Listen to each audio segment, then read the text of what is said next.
Hello and welcome to my America's Got Talent Season 21, Episode 3 recap and review. My name is Marcin Ahomey, content creator and the host of Marcin Ahomey's Recap and Review podcast, where I talk about TV, music, celebrities, and so much more.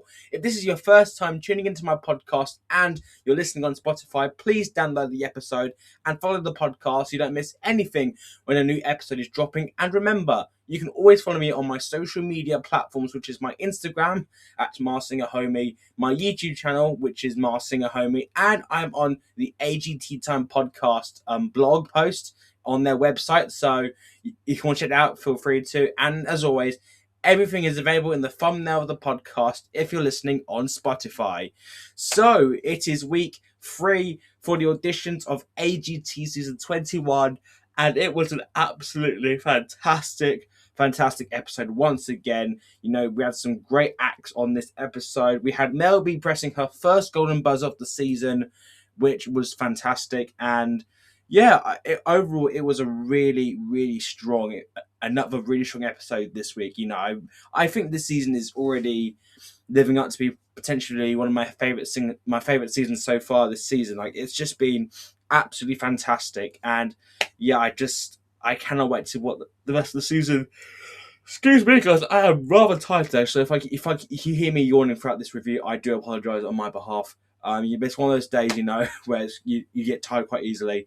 But yeah, so I think without any further ado, let's get into this week's recap of AGT Season 21 for Week 3. So starting off with the first act of the night, we had the Sprice Machine, who is a kinetic artist duo. It includes Steve and who is from Michigan. And his partner, I think his name's Michael. Yeah, no, his name's Mark Robbins. And looking at and they were actually on season 8 of the show back in 20. I think it was 2013. I think that was the year. And then it was basically that. And looking here, in 2022, he was also a judge on the show Domino Masters, which was the show that Eric Stonestreet and Joe Buck had together. I've actually seen the show. It's actually really good as well. So if you haven't seen it, I highly recommend you checking it out. So for their audition, they basically set off at this massive elaborate Rube Goldberg machine. It started off outside the theater, which is where they had Terry kind of starting it off, and then it ended on the stage. So basically, throughout this thing, excuse me, they had they basically set up a series of cardboard boxes in like a domino-sized pattern, which rolled a pair of scissors that basically cut a string that released a ping pong ball that hit a wheel, and the contraption filled the whole stage, and even had a cutout of Mel. They had a gnome of Howie, and also a pinata of Simon Cowell, which I thought was so funny. And Sophia wasn't involved in this act in a way, which was, I kind of feel bad that she got left out in this. But Simon mentioned that it was actually amazing and very clever. Sophia mentioned that she could tell that so much work went into them. But Mel mentioned that because she wasn't aware of exactly what was going on, she would have liked to see a bit more commentary, so she could have basically followed along.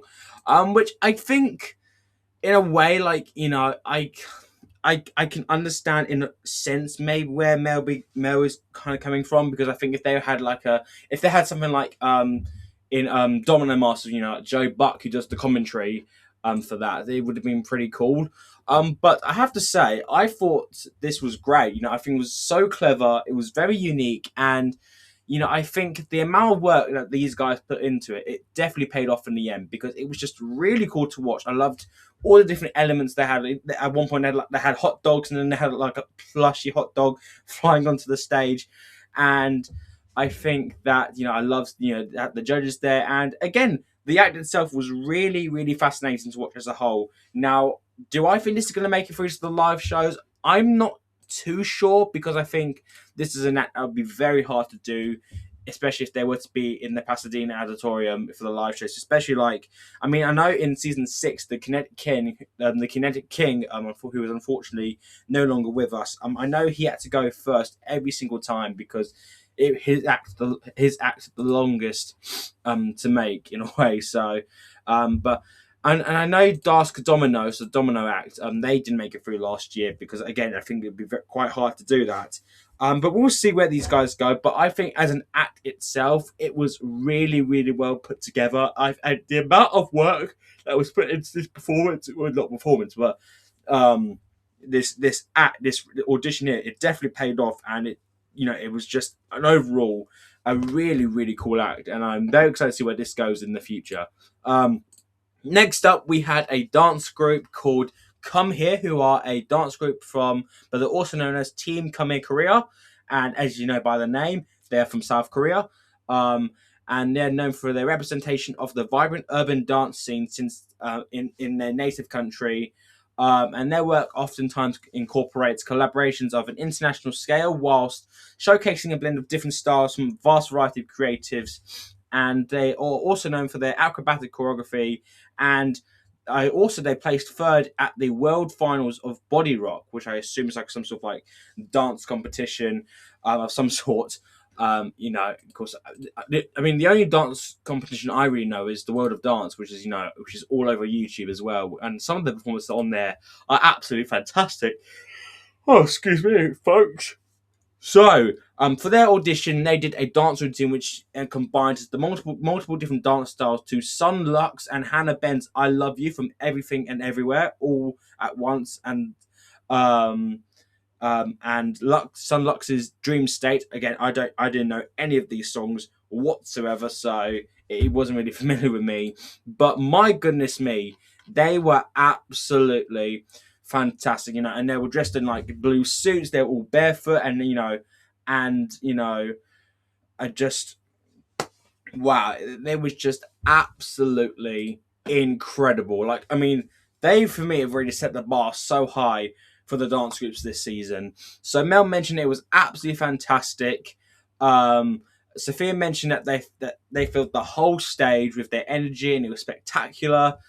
Simon mentioned that they are really talented. It's an example that if you want to be good, you really got to put the work into it, and it was flawless, which I totally agree with what all the judges said here. These guys were just incredible. Like, the choreography for them was immaculate. Like, the synchronicity they had, the music choices were fantastic, and they really reminded me of Avantgarde from season 18, the girls with the wigs. They really reminded me of Avantgarde a little bit because of how in time and how in sync they were. But my goodness me, I think out of all the dance groups this season, they have definitely set the bar really high, because this was like next level entertainment. Like, it was just absolutely fantastic. Everything about this performance was just incredible from start to finish. And again, I love seeing dance groups on the show, so I thought they were just such a breath of fresh air to watch, and I think they're definitely the dance group I'm definitely be rooting for this season so far, because I just think they are absolutely brilliant, and this performance itself was just in a league of its own.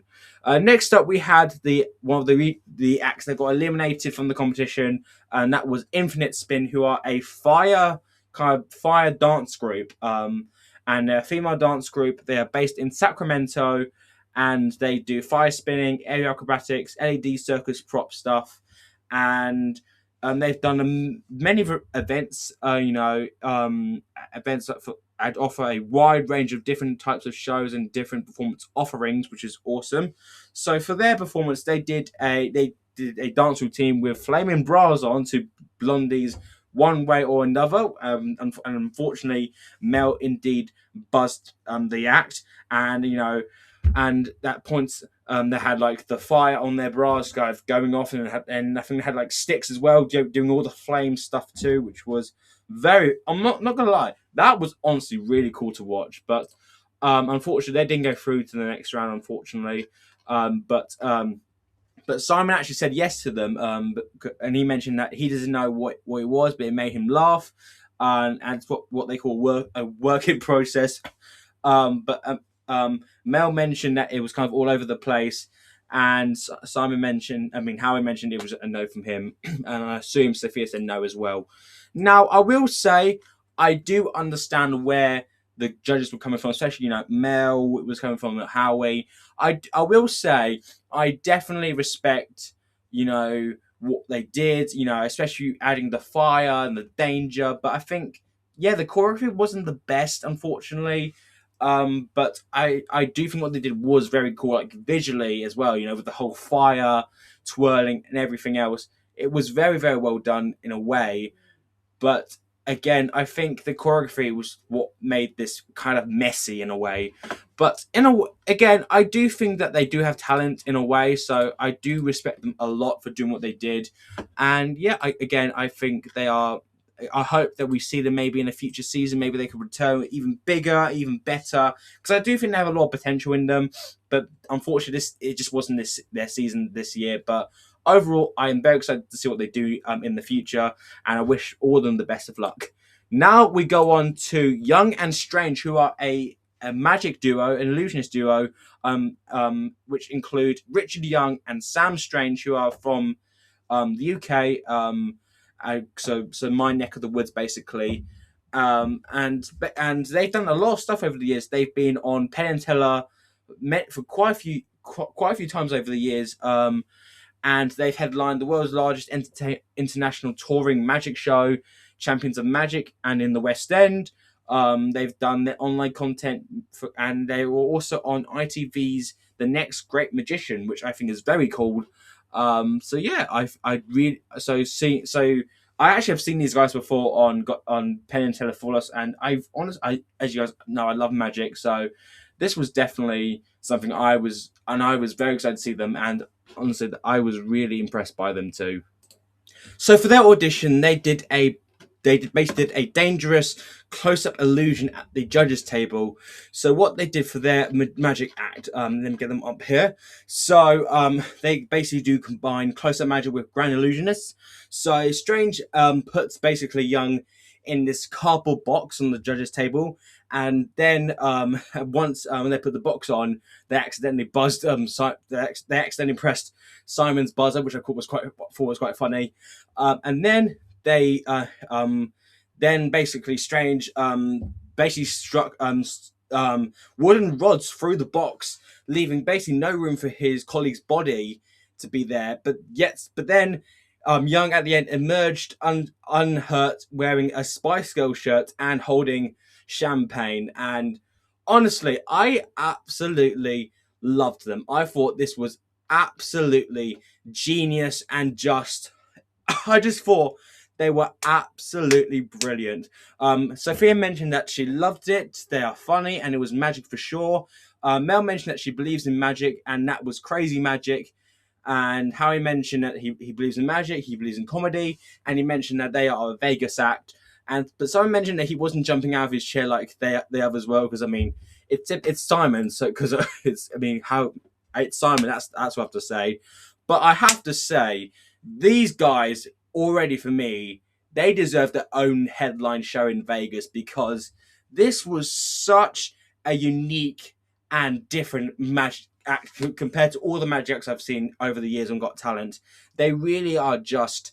It was just so clever, the way they blended a bit of comedy in them into the act, kind of making it about. It was really like themselves in a way, and I loved especially they had a bit of danger into the act, with the wooden sticks getting struck into the box. That was really that really left me on the edge of my seat, and then the ending was just so unexpected. Honestly, this is easily for me one of the most unique magic acts I think I've ever seen on Got Talent over the years. They really were just such a breath of fresh air, and I think that this is an act that could easily have their own.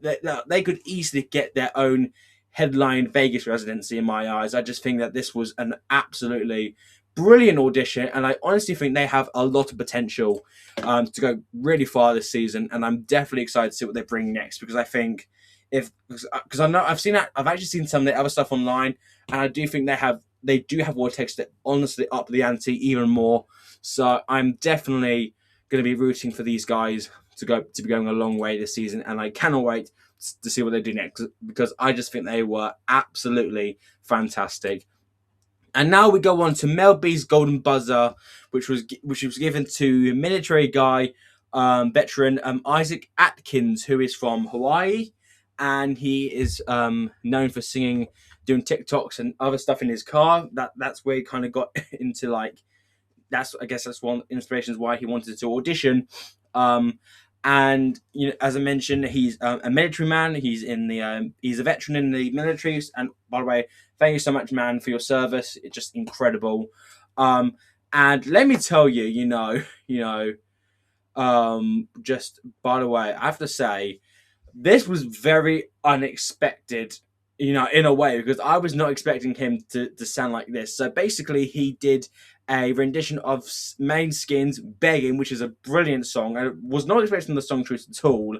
But let me tell you, he was absolutely brilliant. Like, his voice was just so good. I loved the way he sang that song.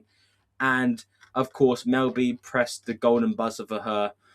So let me get his comments up. So I mean, Sophia mentioned what voice he has, and she basically mentioned before anyone else does it, I'm gonna do it, and she basically pressed the golden buzzer. And honestly, he really deserved it. I thought this was a brilliant audition here. I think his voice is just incredible, and just seeing a military guy with a talent like that hidden, and now him having the opportunity to showcase it is just amazing. Honestly, I think he's definitely, for me so far, my favourite singer this season. Of all the singers so far this season, he is definitely one of my favourites. I just think he is just absolutely fantastic. I just love him. I absolutely love him.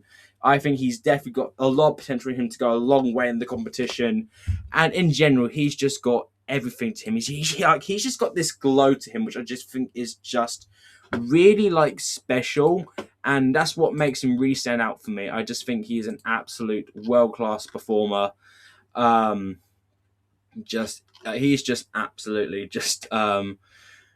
absolutely just fantastic, and just overall, I definitely think he has what it takes to go a long way in the competition. A very well-deserved golden buzzer, and again, I think he's definitely so far one of my favourite solo singers so far this season. Now we go on to stand-up comedian Chris Sosa, who is, of course, a comedian based. He's from Houston, Texas, but now he lives in New York City. And his stand-ups and viral skits have basically gathered the attention of him. And in 2021, he launched the multimedia studio and production company Creative Space Houston, where he's been hosting community-based galleries and comedy shows with different other comedians there, and he's performed basically across the US, and etc. He's done a lot of stuff over the years. So for his audition, he did a stand-up comedy routine about being a Latino who can't actually speak Spanish, and basically he talked about growing up learning Spanish from his immigrant parents, and about he also did about teaching how to dance or something. That was just so hilarious. And honestly, we've got two comedians so far, Kev Adams and Chris Sosa, but we'll talk about Kev Adams a bit later on. But Chris here, I thought was just such a breath of fresh air. I thought he was just fantastic. So Simon mentioned that the most important thing is that he's funny, seriously funny, and every part of that routine was indeed funny. Sophia mentioned that she had a feeling he was going to be great, but she didn't think that he was going to be that great. He didn't miss one joke. Mel mentioned that her cheeks are killing her from laughing so much, and she had a proper belly laugh. And Harry mentioned that he could go a long way in the competition, and he's very good at what he does. And I agree with the judges here. Again, I love seeing stand-up comedy on the show. I think that he's just got this aura about him, which is just so infectious. And I think that the whole routine was just so funny. It was so well written. I was literally like, Mel, like, I was literally belly laughing the whole time, especially when you have that line. I couldn't even tell you, like, that line just is going to be stuck in my head for the next week or so. It's just such a brilliant line. Like, I just can't get it out of my head now. But honestly, he was just so fantastic, and I just think he's just so likable, so entertaining. And I think he's definitely got a lot of potential to, because we've never had a stand-up comedian win AGT, and I think he's got a real shot of doing that. Him alongside Kev Adams. It would be so cool, I think, to have two stand-up comedians in the final this year. So I'm definitely hoping it's him versus Kev Adams once we get to the finals, or especially in the live shows, because I think that it would just be amazing if it were to come down between them. But I already have such high hopes for Chris, and I really do want him to go a long way this season, and I cannot wait to see what his next performance delivers. Now we go on to Betty Dumitru, if I mispronounced your surname, who is a singer aged 17 years old, and she is from Spain. And in 2023, she competed on the 8th season of The Voice Kids, where she was drafted into Sebastian Yatra's team, and she finished in the top eight that year. So she's done pretty well. And for her audition, she did a rendition of JP Sachs and Julia Michaels' song "If the World Was Ending," which I've never heard that song before. But I don't know why I was thinking, if the world was ending, for some reason I was thinking "Diver Smile" by Bruno Mars, because that song has that "If the World Was Ending" in it. And she sang it in both English and Spanish as well. So both English and her native language, which of course is Spanish. And I thought she sang amazingly. I just thought that and hearing her sing in her language, I thought was just so beautiful too. Mel mentioned that she don't think it could have gone any better for her right now. She's got so much potential, but she could see her nerves, which I also could as well. But taking all that positive energy in, she has one of those voice recording voices. Howie mentioned that she has a very unique sound in her voice. Sophia mentioned that her energy is beautiful and she's a star already. And Simon mentioned that she gave them a masterclass on how to sing a song, and she's not copying people, and she absolutely nailed it. And I agree with the judges. I thought she really did nail this performance. It was, again, I think she has a really beautiful voice, and what I love most about it is that, like Mel mentioned, she was genuinely nervous, I could tell, but once she decided to take off, she was just in a league of her own, I think, and the way she just sang that song was just incredible. And I do think if she can build her confidence along as the season goes, I think she could definitely be a main contender this season, because I think she really has got an amazing voice. And again, just hearing her sing in her English and her native language is just beautiful. And I do think that she has a lot of potential if she's able to build her confidence up. I think she's gonna absolutely skyrocket throughout the competition. But I cannot wait to see what she brings next, because I think she's definitely someone who I can easily see going very far this season. And now we go on to La Russell, who is a rapper who also has his own band as well. And his real name is La Russell Dwayne Thomas, and he's from California. And they've done a lot of stuff over the years, which I'm not going to read here because it's literally got a lot here on the fandom. He's been on shows, he's been on radio shows, he's done albums, he's done albums, he's been at the Super Bowl, he's performed at the Super Bowl, he's released albums, etc. So for his performance, he did an original rap called "I'm from the Bay," and basically had a group behind him of musicians and dancers from his community, which I thought was really nice. And I love the way that he basically is including all the community together in a way. I thought that is really, really nice, and which I really liked. Let me get to them. So Sophia mentioned that what is there not to like about them? The energy, the outfits, and the song that she loved. And then Mel mentioned that that they've got real. She's got real. I can't pronounce the name here, but she mentioned that they're doing it for all the right reasons. And Simon mentioned that he loved this audition, what they've done, which is which brings all ages together for individual talents, and every one of them popped. And then when they came together, they became as one, which I totally agree with what the judges said here. Be back in just a second, folks.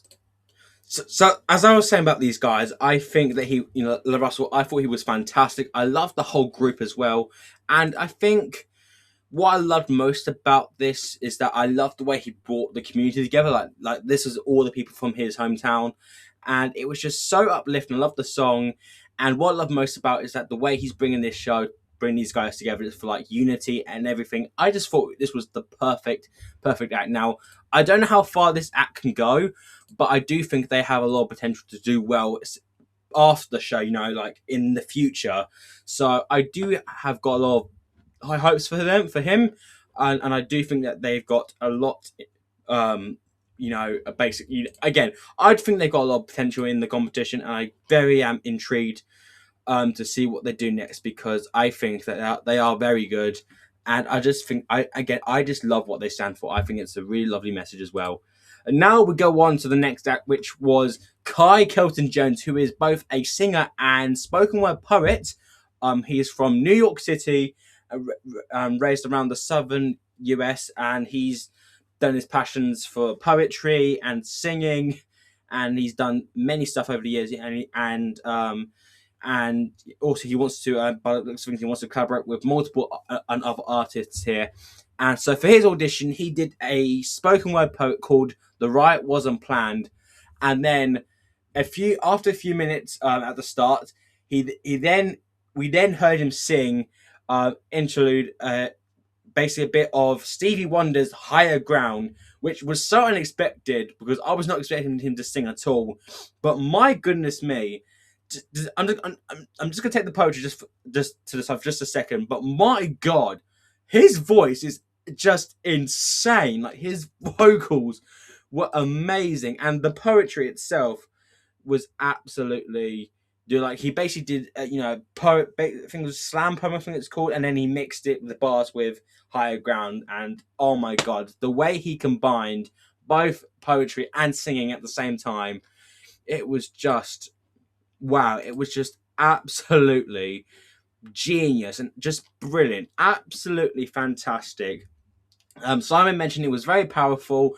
A great audition is a surprise, and they were original, and he called it an 11 out of 10, which is, once you hear Simon give that, that's good. Mel mentioned that he delivered inspiration, vocals, wisdom, all into one beautiful package. Sophia mentioned that she could tell how much it meant to him, and Howie mentioned that he took spoken word poetry to a whole new level. And I totally agree with what everyone was saying here. And normally I'm not the biggest fan of poetry myself, but he made me love it because, not only do I think the poem itself was beautiful, but his voice is just incredible. And that's what made him stand out so much more, because I've never seen someone blend singing into poetry. I think this was such a unique thing. It was so brilliant, well done. I think he could definitely be a real force to be reckoned with this season. I just think he is just so unique, so different, and yeah, I think he's got so much potential in him to go a long way this season, and I really do think he has what it takes to, again, be a potential potential act to look out for, because he is just amazing. So this was just an amazing audition, and I'm so excited to see what he does next, because I do think he could be a force to be reckoned with this season. And now for the final act of the night, we had Japanese novelty act Akira, who we all knew from Britain's Got Talent last year. He was on BGT last year, made it to the live shows that year as well. Just drinking water here. And basically, so he's been on quite a few Got Talent shows over the years. He's been on France's Got Talent. He was on Spain's Got Talent. And he also last year, he made it to the final of Italia's Got Talent, and he finished 5th in his group. So that's pretty cool. Who knew a Japanese novelty act could make the finals on Got Talent? Very interesting. So for his performance, it basically had him being completely if you imagine, and he used a variety of objects to hide his to Pitbull's timber, and like there was a balloon he used plates, and then like another thing like of like a little like I can't even describe it. Like it's like a little wall in a way. I don't know how else to describe it. Um, um, but um, but Mel buzzed saying that he came all the way just to do that, and I could tell Mel B was not happy with that. Simon mentioned that he thought it was beautiful. I mean, it's Simon, of course. Every time he sees an act like that, Simon's gonna be like, "Oh yeah, I thought that was absolutely beautiful," and he loves him. Which, by the way, I don't know why Simon didn't mention that he recognised him. That does not make sense to me because he was literally on BGT last year, so I don't know how that has the care. And then Sophia mentioned that it was very funny, creative, and surprising, and how he mentioned that this is what AGT is all about.